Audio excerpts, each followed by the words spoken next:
everyone, and welcome back to Shift Happens. I'm Ariana. And I'm Elena, and today we're going to be going over the Saudi Arabian Grand Prix.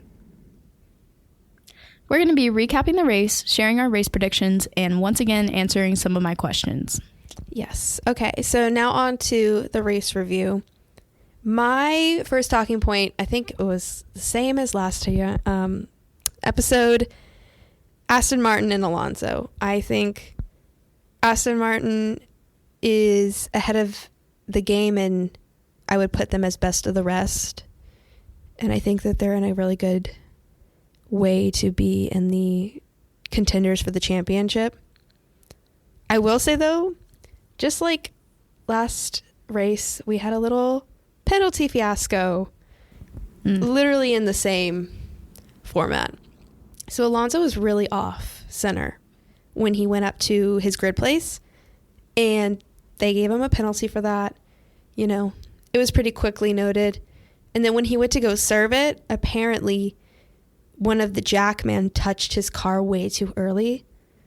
But the FIA did not notice this until they got a little email from Mercedes like, hey, have you seen this? So I think they made a big boo-boo, and then they fixed their mistake afterwards because they gave him a penalty. They gave him a 10-second time penalty after the race was already over. So they made that boo-boo there. I mean, like, he had already celebrated his 100th podium, and he got third place and all that stuff, and he got all the pictures, and then they were like, by the way, no, you are now P4. And I think on like the F1 page, they had already posted the race results, so then they like posted the updated ones and then posted again that he was like reinstated, and somebody commented and was like, only Alonso could be on the podium 3 times in 2 races. Yeah, probably. He's known for being like a drama queen, but also like not like being a drama queen. That's a bad way to put it. He likes attention, and he likes to be the villain in things. No, I'm going to say that. He likes attention. He likes being in like the spotlight. I mean, that was one of the things in the interview. He said, he's like, I already got the trophy. I got the photos. I got the podium. Yeah, I saw that. Even though I'm in 4th, it doesn't matter. I already kind of got 3rd. But then after looking over, the FIA had broken one of the rules. If a penalty is not given out in the 30 minutes that the penalty transpired, they can't give one, and they gave it to him 35 minutes after. So then they reinstated him back to P3. So there's a lot of confusion going on, but the whole thing was a disaster. It wasn't handled well. No, the FIA constantly make mistakes like that, and it literally is exactly like the Ocon thing, except they didn't, I guess, give it to him late like they did Alonso.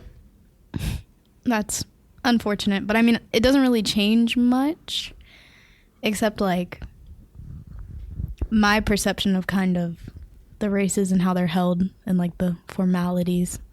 That's embarrassing to like put the results out and then be like, psych, never mind, and then go back again, psych, never mind. That's embarrassing. Yeah. The FIA is kind of like meme central right now over in Twitter. That and Ferrari, but we'll get into Ferrari in a minute. So, also with Aston Martin, Stroll DNF'd, caused the safety car after a yellow flag. I think that they should have just given a virtual safety car. I don't think a full one was needed, because when Stroll had gone off on the side, he kind of was already in the escape route, so there was no need for a marshal to be on track, which is why safety cars exist. So I think they should have just given a virtual, but you know, some people benefited from that safety car. Red Bull. So I wasn't too happy about that, but I think Aston Martin did well P3, even though they only had one car. So yeah, I mean, Alonso's kind of carrying.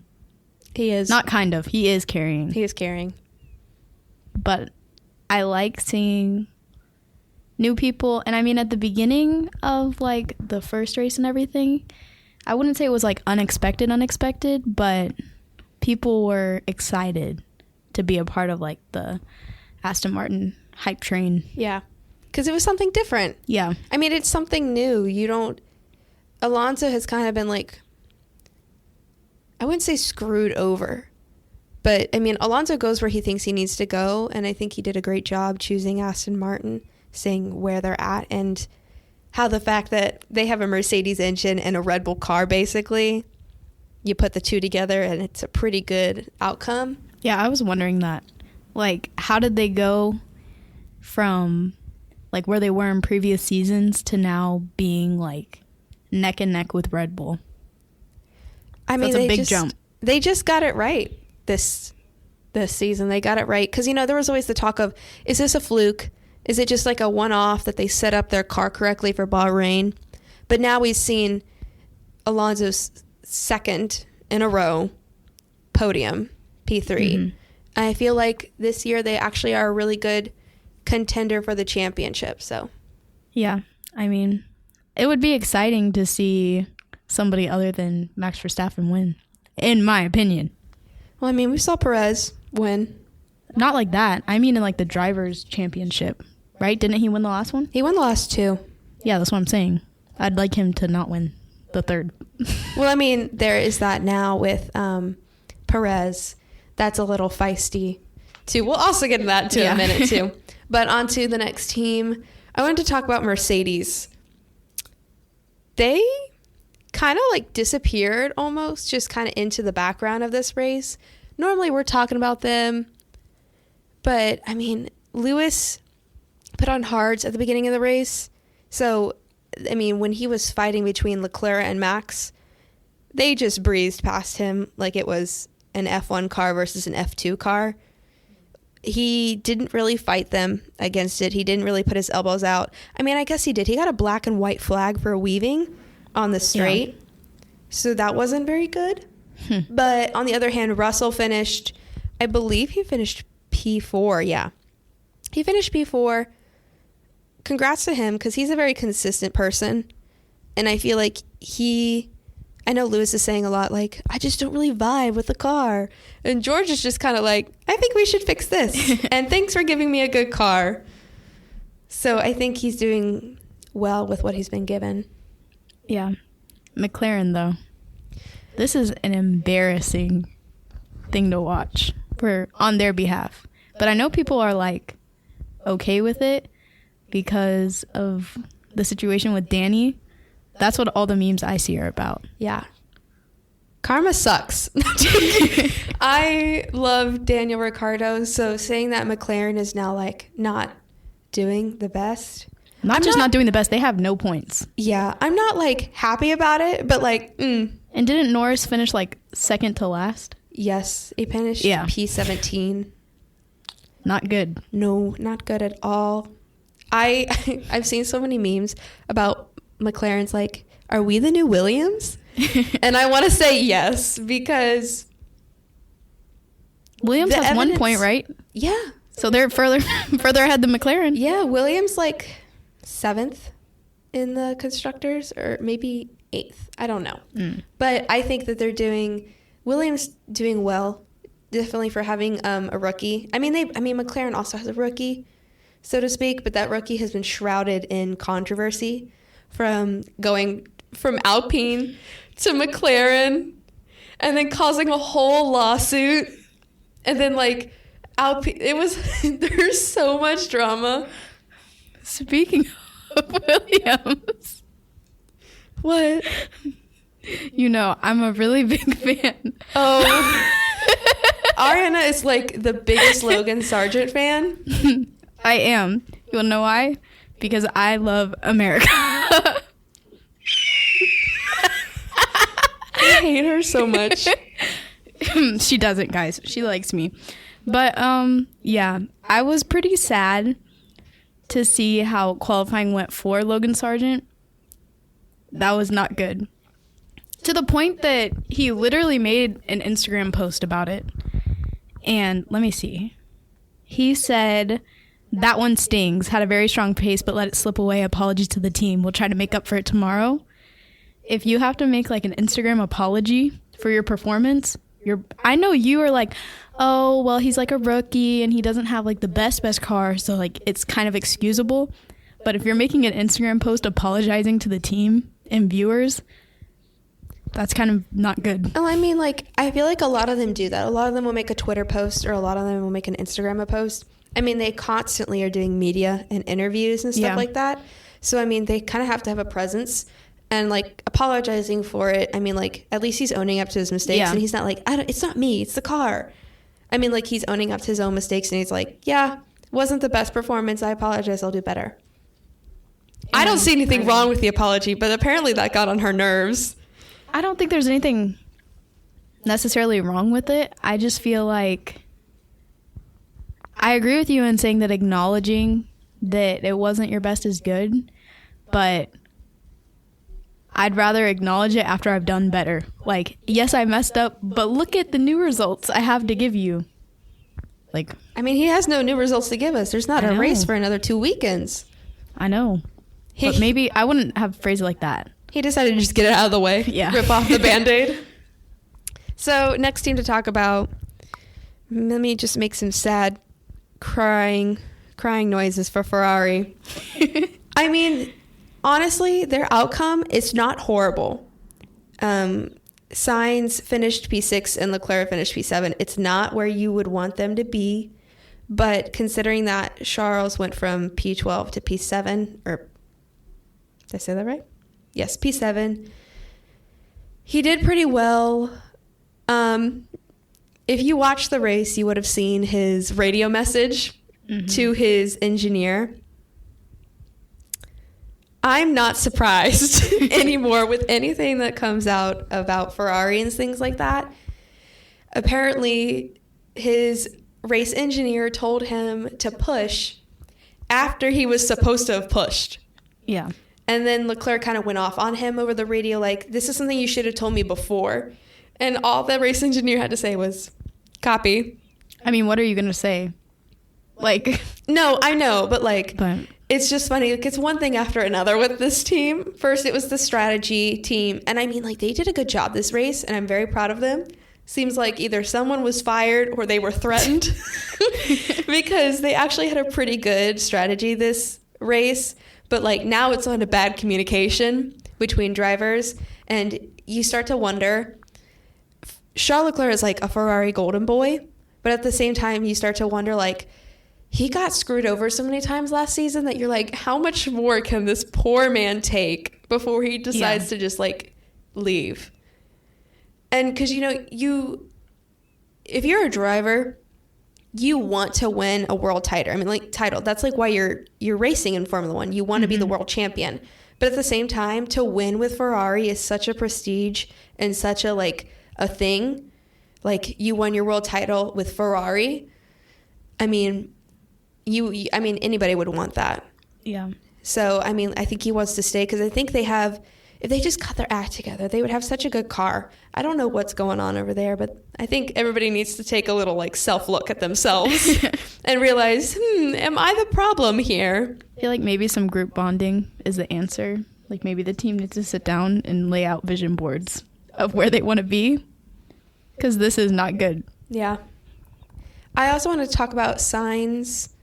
I think he did well. I don't think he did the best that he could because he did fall off. He started P4 and he ended up in P6. And I thought he would... Actually, no, he didn't start in P4. I thought he started up there. He started up there, but he didn't start on P4. That's just where I predicted he'd be at the end of the race, and he did not. He did not. He was not there. Yeah, I was expecting him to get ahead of the Mercedes, seeing as how Mercedes have had a couple troubles, and he just didn't. And I mean, I felt like Leclerc had much better pace than Carlos, and my dad is a huge Carlos Sainz fan, and the entire race, he was like, come on, Carlos, get up there. And he just didn't. And you just saw Charles Leclerc climbing, overtaking a bunch of people to end up right behind him. I felt like Charles Leclerc had performed much better in that car than Carlos Sainz did. I just feel like they're not on equal pace level. And we're also in like a group chat that discusses Formula One things. And it's pretty funny because every time Ferrari has like a mishap, they tag Elena into the chat and ask her how she's feeling about that. And there was a lot of that for this race. Yeah, they're like, at Elena, how are you feeling right now about all this? And I'm like, I don't want to talk about it, okay? I don't want to talk about it. Just give me like a day to process it all and then come back and just say I wasn't really surprised. Yeah. Yeah. Now on to... Speaking about not being surprised. Yeah. Winner, chicken dinners to Red Bull for their 1-2 once again. Just swap the drivers. Yeah. I mean, I'm not expecting anything else at this point for the rest of the season because they're so ahead. I'm hoping, like I talked about last time, their wind tunnel. I'm hoping maybe they fall off a little. I don't want any of them to like have a horrible crash and like burn. That's horrible. I would never say that. But like, a little. Some diversity to the podium. No, I'm joking. I just wish, I would love to see Alonso win. I really thought that when he took P1 in that like first corner, he was going to hold it. I was excited. I mean, I don't know about him holding it for like, I was realistic enough to not know that like he was going to hold it the whole race, but I thought he had a good chance of finishing like first or second. Yeah, he finished third because, everybody at the beginning of the race was like, Max Verstappen just intentionally ending himself in P15 so that way he can just make it all the way to P1 and get headlines. He's done that actually a couple times at this point that literally I said I wasn't surprised if he did that because I did predict that he would win. We both predicted that he would win. And then he got second. And I want to talk about that with Checo because there seems to be a little bit of tension between them. At the end of the day, even though they're teammates, like you said, everybody wants to win. Yeah, it's a very competitive sport. I think I tweeted out that they were having some trouble in paradise. Yeah. Up there in P1 and P2. So basically what happened was there was a radio call over on Checo's side. Well, both of them. And they told Checo to do a 33 lap. And he asked what lap Max was doing. And they were like 32.6. And he goes, so why are you telling me to do 33? Why are you telling me to do slower than him? Like kind of being suspicious of the team of like, oh, are they trying to make me go slower so that Max can win the race? It kind of feels like a setup. Yeah. I would be upset. And then also there was another call with Max on his race engineer and he asked who had the fastest lap. And then Red Bull said, we're not concerned with that. And then Max said, yeah, but I am. He was being all sassy about it. Yeah. And then the next thing we know, Max Verstappen got the fastest lap. So that also, I think, has to do with because Max won the last race and Checo got second. And then this time Checo got first and Max got second. After the race was over, they'd be tied. Yeah. And I don't think Max wants to give up that title for first to Checo. So I think that's why he got fastest lap because the team told him it's not a priority right now for us. We don't need, essentially they don't need the points because they're already ahead. Like that wasn't what they were focused on. Mm-hmm. But I don't think Max could give that up. I think Max is playing some mind games over there with Checo. And it really reminds me of Brazil, which you didn't watch Brazil last season. Did you? No. I don't think so. Wait, maybe. Basically, there was a little scuffle at the end of Brazil over a radio message. And everybody was like, uh-oh, it seems like Checo's not happy there. It seems like they're really, really not. Because Checo is a really good driver and he can match Max on certain streets. Mm-hmm. On certain circuits, and I felt like he's just not been happy. Also, Checo put out a tweet saying congratulations, so happy for winning and blah, blah, blah, blah, blah. And then the last line had said something about looking forward to pushing to try to win this year. Uh-oh. And then apparently he deleted the tweet. And then he reposted the tweet with a new last sentence. And it said, like, so happy on winning, blah, blah, blah, blah. Like, the same thing in the beginning. And then the ending said, like, can't wait to continue this year with the team. So I think... Maybe the team is just trying to prevent any, like, bad blood between the two of them so they don't do stupid stuff on the track. I mean, I feel like there already is a little bit of bad blood because Max seems to be, from my personal point of view, a little bit of a brat. Like, he does Not just yours. He does some, like, mind game stuff, and I just think it's really funny. But I'm going to stop talking about this because I could go on for a hot second. Alfa Romeo. I didn't expect how they placed. I actually put, how do you say his name? Bottas. I put him at 9th in my predictions. He placed 18th. I said Bottas would be P13. I didn't think he was going to do, like, points because this is exactly what he did last year. He kind of got up there and, like, got points in the first race and then fell off. And I think exactly like that was going to happen again. I just didn't think that he would be last. So I said Bottas was my biggest flop for this race just because, like, no one expected it. I think he was legitimately 33 seconds behind Lando Norris. Not like 33 seconds behind the race leader. 33 seconds behind the next driver. Yikes. So, yeah. That's tough.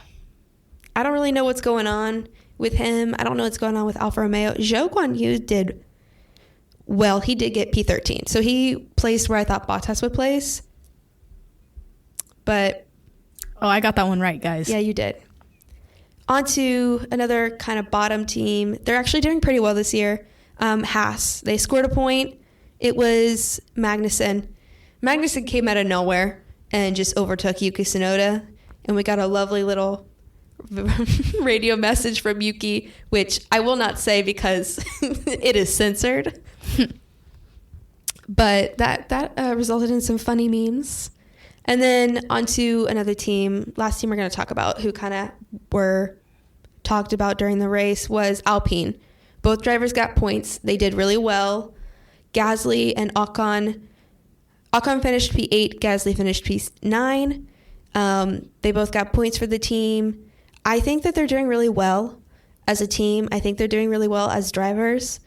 I mean, I expected them to have a little entanglement a couple times on the track, and they got a little close to each other, but I'm glad to see that they're working together for the team right now.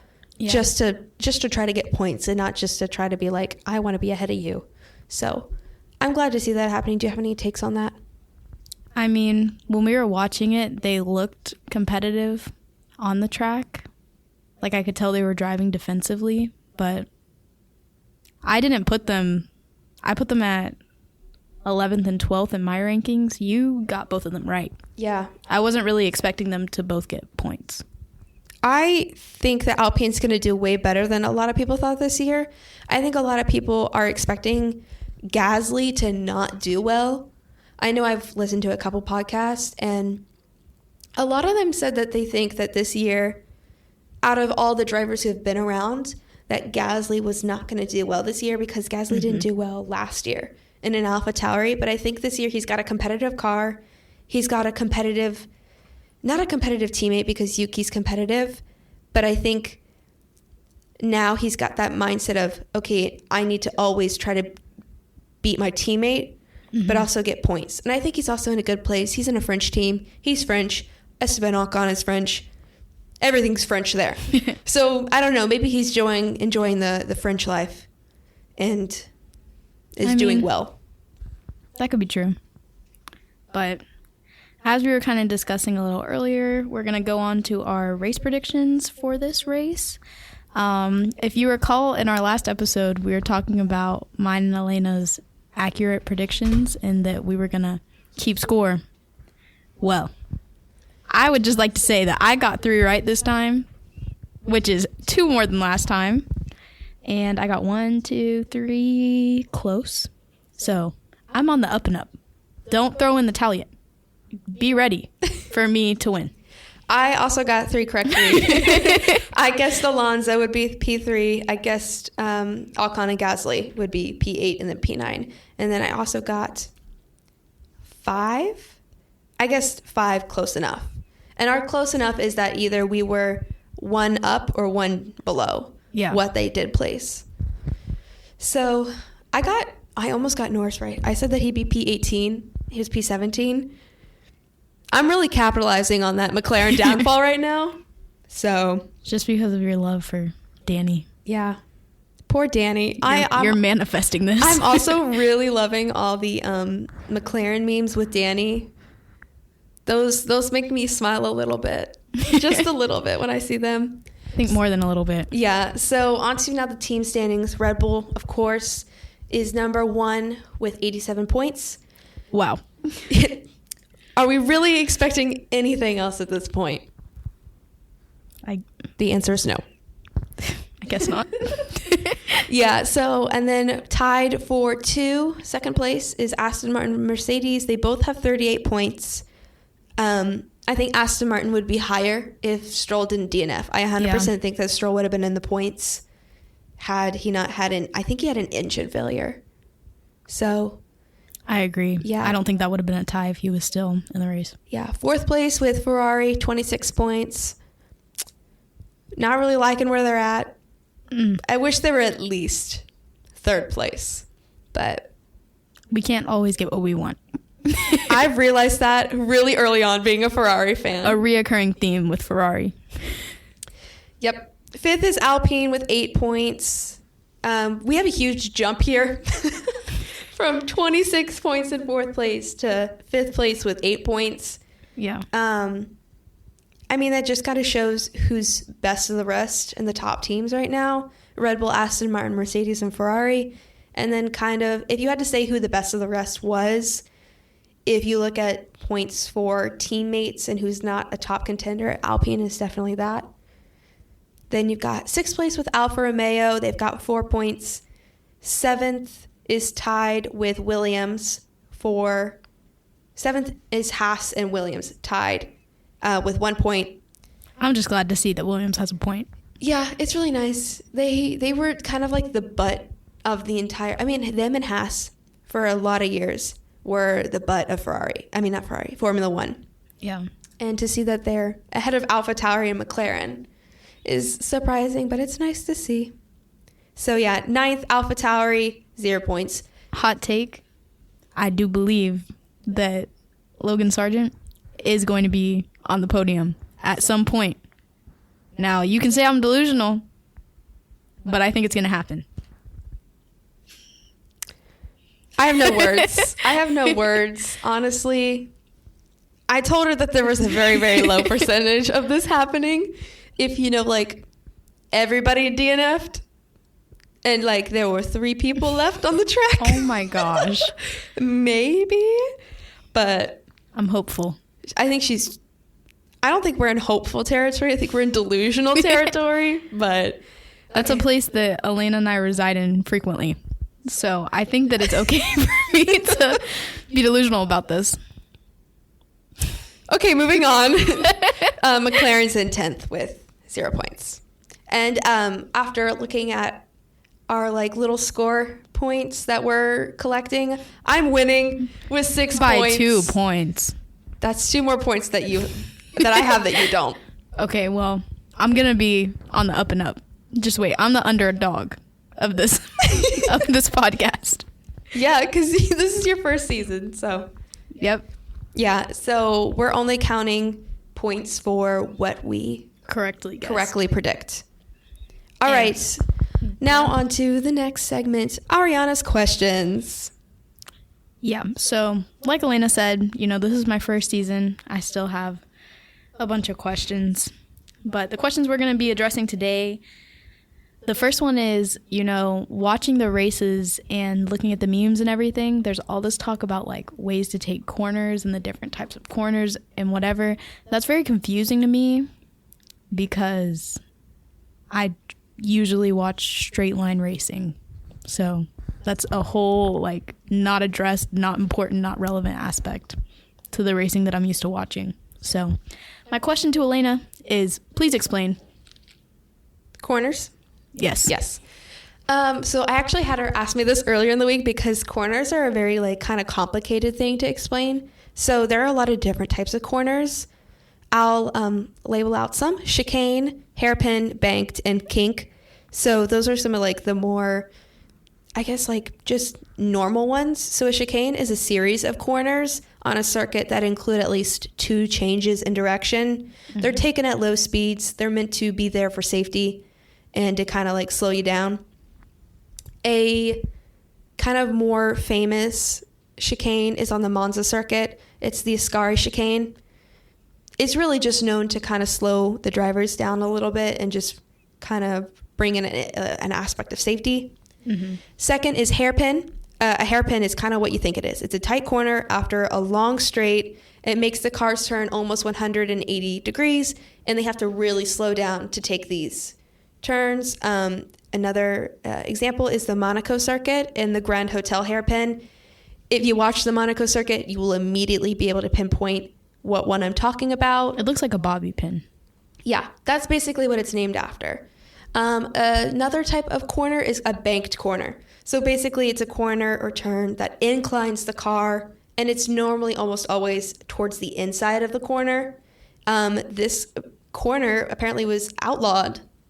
Not outlawed, but like kind of banned for a while, and we didn't see it until, I believe, 2 years ago at the Dutch Grand Prix. It basically, you're driving straight line, and then all of a sudden you're taking a corner, like a turn, and your car just kind of rotates about 45 degrees. So I think that's cool. I'm excited to see that. Yeah, it's a really fun one to watch. Next one is a kink. Basically, it's a quicker version of a chicane. It requires a fast pace of direction, and these corners are normally taken at full speed. They're not really meant for a safety or a slowdown area. And one of the ones is the Spa circuit. It's kind of after the big uphill climb. They'll take like a little kind of corner, and that's one of those. Now, she also asked me about, all the commentators were like, what is an apex? You know, the entry and the exit of a corner.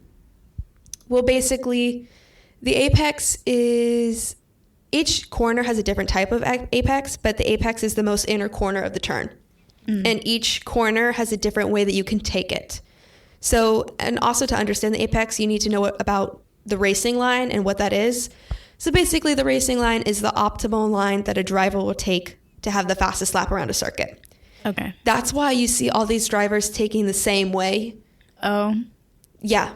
Okay. So basically that's what it is. And like I said, dependent on the corner, you can take the apex faster or slower. So are they able to like map that out beforehand?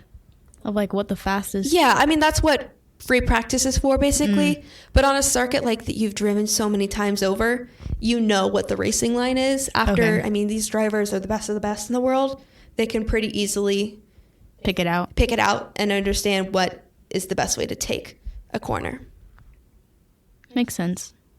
So my other question, another one I had was, kind of goes into that, like, is it just a strategy to take the inner or outer corner? But she kind of explained it, just that. Yeah, it depends on the type of corner, and if you're battling to overtake someone. A lot of the times you'll hear the commenters saying, oh, he's going around on the outside, or he's taking the inside line. Mm-hmm. Basically, those also are very complicated in talking about how when you're going and taking a corner and you're racing right next to someone, there's a whole thing about who's further ahead. Whoever's further ahead gets to take that corner. And most teams will argue about this because if you're taking a corner and you're very aggressive, normally there will be contact. And then that's when teams start to get a little fussy about that. Like, he had the corner. No, he had the corner. So there's not really a strategy to it. It's just more on which way do you think you're going to be able to overtake this person. Makes sense. I know we saw some of that in this race. I can't remember who it was, but like I was asking Elena because you saw them like completely go, like cut the corner. And I was like, that can't be allowed. But who was it? Do you remember? It was in Williams, but they weren't cutting corners in the sense of trying to get ahead, because if they do that, they stayed in the same place. They will get a call and they'll be like, give back the place. You got an unfair advantage. Mm-hmm. But if you see a driver who goes off the racetrack, it's normally because they were pushed out and they saw that they could not take the racing line without causing contact or a dangerous event to happen. Which then is pretty good because it's like some pretty offensive, I guess it would be like offensive driving, like you're anticipating everything. Yeah, I mean, like a lot of drivers, it depends on whether you're on the offense or the defense. But, you know, it's just a lot of it. Most drivers want to finish the race. Yeah. So you don't want to crash out because you decided to do something stupid. Yeah, so. True. So my last question isn't really a technical question. It's just kind of like an opinion that I want to hear from Elena. I wanted to ask, you know, you've been watching Formula One for 2 years, right? Coming up on 3, I think. Yeah. So Max Verstappen has been leading a majority of that time. So if Red Bull continues this like pace and continues to dominate the podium, is this race season still going to be entertaining for you? I think it's still going to be entertaining for me because we have other, like I said before, we have other people who, it's not just the main 3. Yeah. For so long, it's been Red Bull, Mercedes, Ferrari, and then, you know, maybe McLaren will pop themselves up there every once in a while. But to see another team like Aston Martin doing so well, you know, they're second in the constructors, it's really nice to see. I also think, I mean, you could think about the time of when Mercedes was just dominating in the early, I guess in the mid-10s, 2010s. You still enjoyed the races. You still enjoyed the season because, I mean, like I have other favorite drivers rather than just Charles Leclerc. I'm a big Pierre Gasly fan. And to see that he's doing well in his team, I mean, I will still enjoy, no matter what, even if someone's just dominating the track, will I get annoyed if I keep hearing the Dutch anthem? Yes. I'm already annoyed at hearing the Dutch anthem. It was a really nice refresher to hear the Mexican anthem be played this weekend. But I'm like, I am someone who just really enjoys Formula One as a sport in general. Yeah. So even if, of course, someone's dominating and Red Bull, you know, by halfway through, if we're like, okay, they've won. It's okay. We can all go home now. I mean, I will still enjoy all the races and I'll still enjoy watching them and talking about them because it's just a sport that I've enjoyed and I've come to love. So will it annoy me? Yeah. But I will still enjoy the season. Yeah, I think that's fair. But do you have any takes on that? I mean, to me, I'm always going to like cheer for an underdog or like an anti-hero. I feel like Alonso is the anti-hero in this situation. I mean, he like, said I'm rooting for him. He said he's the anti-hero. I want to see him. They talked about that in Drive to Survive in the 5th season. He was like, this is my villain era. Yeah, I remember that. And I'm okay with it. I support that. I love Fernando Alonso. I think that he likes drama that involves him. So I think he will create drama. I mean, you know, a very common phrase is all publicity is good publicity. I think he takes that to heart. He lives by that. He lives by that. All publicity is good publicity. Yeah. So I'm excited to see what the season is going to bring. I think it'll be a little annoying to see Red Bull at the top. But, you know, I mean, we're only 2 races in. Things can change. They probably won't, but they can. So yeah, I know we'll definitely see Mercedes change over the next couple of races. They're definitely changing their car. Like they said, they're changing their philosophy or whatever. Okay. Whatever Mercedes is talking about now. But I know that we'll definitely probably, if they can fix themselves and fix their car and create, you know, what they're hoping to create, I know that they'll definitely be back in the title fight. And I think it definitely could be a year where it's Red Bull, Mercedes, and Aston Martin, and then maybe we have the odd Ferrari, you know, when they have their crap together. But we'll see. Yeah. All right. Well, that's all we have for today. Honestly, not to say it was a boring race, but it was a boring race. It could have been more exciting. It could have been more exciting, but no, yeah. That's all we have to really say. So thank you for listening to this episode of Shift Happens. I will say tune in into, I believe, the next 2 weeks. Yeah, I think to hear us talk about cars. April 2nd or something. Yeah, all things F1. I believe maybe we'll have an episode or 2 come out during those 2 weeks where we just kind of talk about maybe some news or whatever that comes along. Yep. Because it's never quiet in the F1 world. So, all right. Thank you and have a great week. Bye. Bye.